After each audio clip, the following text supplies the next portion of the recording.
সহিহ মুসলিমের ৬৯০১ নম্বর হাদিস। এই হাদিসটা আরো মনোযোগ দিয়ে শুনবেন। আপনারা বিভিন্ন সময় হাদিস শুনেছেন, কিন্তু হাদিসটা মনোযোগ দিয়ে শুনেন। আন নবী সাঈদিনিল খুদরি রাদিয়াল্লাহু তাআলা আনহু قال قال رسول الله صلى الله عليه وسلم كان في من كان قبلكم رجل قتل 99 نفسا।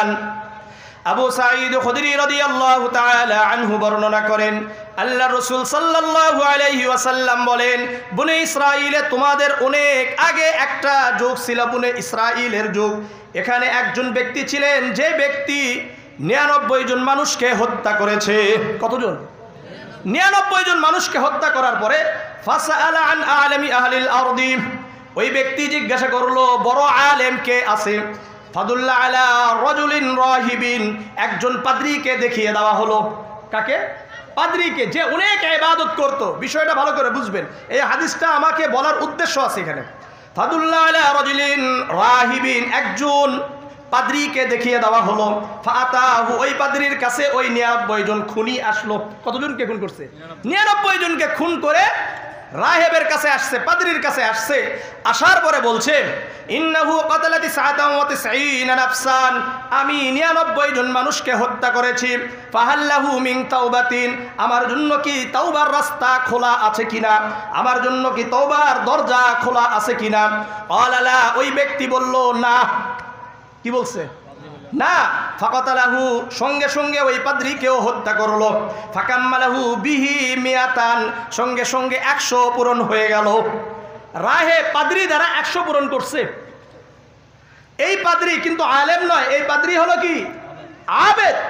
মনোযোগ দিয়ে ভালো করে বুঝেন, রাহে পাদ্রী আবেদের মধ্যে পার্থক্য কি। আমরা বিভিন্ন সময় 2 দিন কিছু পড়াশোনা না করতেই তার কাছে ফতোয়ার জন্য দৌড় মারছি, আর শায়েখ বানিয়ে ফেলেছি। আছে কিনা?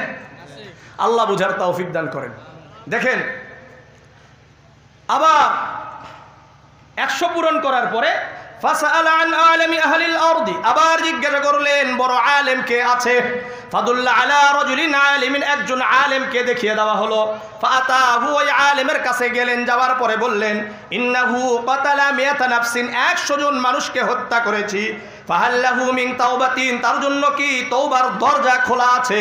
ক্বালা নাআম, ওই আলেম বলল অবশ্যই খোলা আছে। শুধু তাই নয়, ওমাইয়াহুলু বাইনাহু ওয়া বাইনাত তাওবা, তার মাঝে আর তওবার মাঝে কে বাধা দিতে পারে? কেউ তো বাধা দিতে পারে না। ইন্নাহু হুয়াত তাওয়াবুর রহিম, নিশ্চয় আল্লাহ তওবা কবুলকারী। বুঝাচ্ছে? হ্যাঁ।